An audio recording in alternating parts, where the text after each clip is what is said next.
We're here because free speech is under attack. We're here because people are being convinced that socialism works. We're here because people are being judged guilty until proven innocent. We are fighting back with facts. This is not a safe zone, so buckle up, Buttercup. This is the raw, naked truth.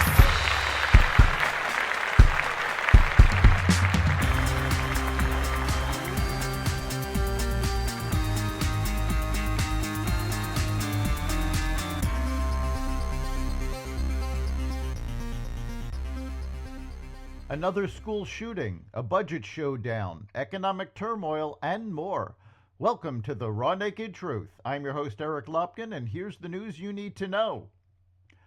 2 students and 2 teachers were killed, and at least 9 people were hospitalized with injuries in a shooting yesterday at Appalachia High School in Winder, Georgia, a rural area about an hour outside of Atlanta. Authorities said a suspect was taken into custody and later revealed it was a 14-year-old student who will be charged with murder as an adult. Republican Senate candidates are gaining on their Democratic counterparts in a new polling of competitive races, closing the support gaps in top contests that will decide which party holds control of the Senate and by how large a majority. Dave McCormick, the Republican candidate for Senate in Pennsylvania, tied longtime Senator Bob Casey Jr. in top battleground state Pennsylvania, according to a new CNN poll conducted by SSRS. Casey's advantages of being an incumbent and having a well-known family with deep roots in Pennsylvania showed signs of faltering against McCormick's campaign in the survey, with the two neck and neck at 46% each. House Speaker Mike Johnson unveiled a plan to avoid a partial government shutdown at the end of this month during a lawmaker-only phone call Wednesday morning. Johnson is aiming to hold a vote on the measure as soon as possible, likely next week, 2 sources familiar with the call said. House GOP leaders hope to link a short-term extension of this fiscal year's federal funding levels, known as a continuing resolution, to a Republican-backed bill known as the Safeguarding American Voter Eligibility Act, also called SAVE. That measure would require proof of citizenship in the voter registration process in a bid to crack down on GOP concerns about non-citizens participating in U.S. elections. The bill would punt the federal funding fight to March, when a new administration and a new congressional term will dictate how the next showdown will play out. Democratic presidential nominee Kamala Harris is planning to propose a less drastic increase in the top capital gains tax rate, breaking with a plan President Biden outlined in his budget blueprint earlier this year, according to people familiar with the matter. Harris's advisors have been discussing the move behind the scenes in recent days, according to sources. The vice president spoke Wednesday afternoon in New Hampshire about promoting small businesses and mentioned the capital gains proposal in those remarks. The top rate under discussion is 28%, but could change. Biden wanted a near doubling of the all-in top capital gains rate to reach 44.6%.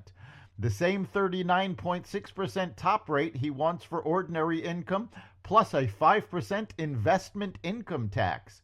It wasn't immediately known whether Harris's 28% would include that additional levy. A Harris campaign spokesman declined to comment.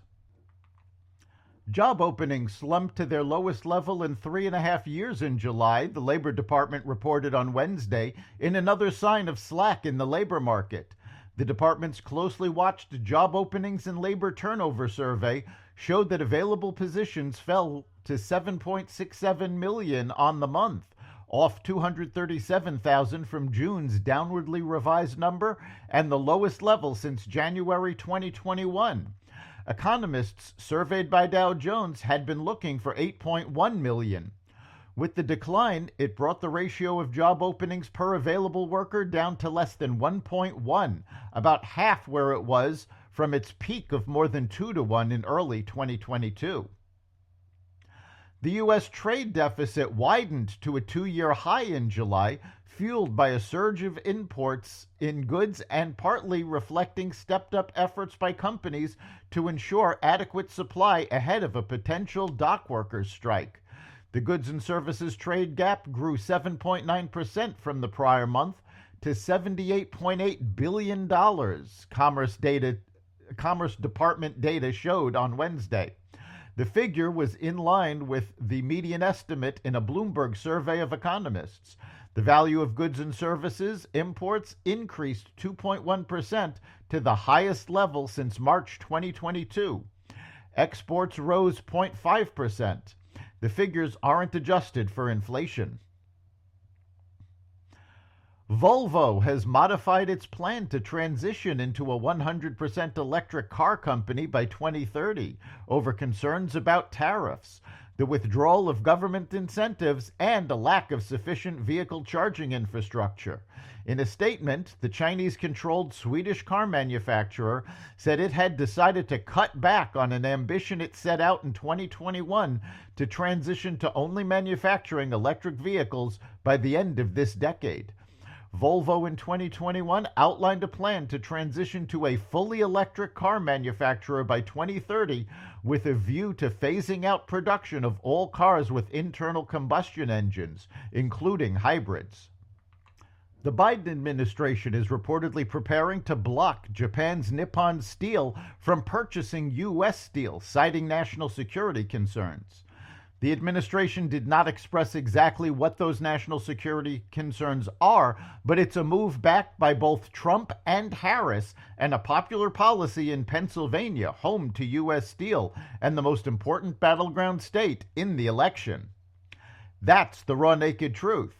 You can catch every episode of The Raw Naked Truth at xvadio.com, the Apple Podcasts app, Google Podcasts, Spotify, iHeartRadio, Audible, Amazon Music, and other platforms that respect freedom of speech. We'll see you next time.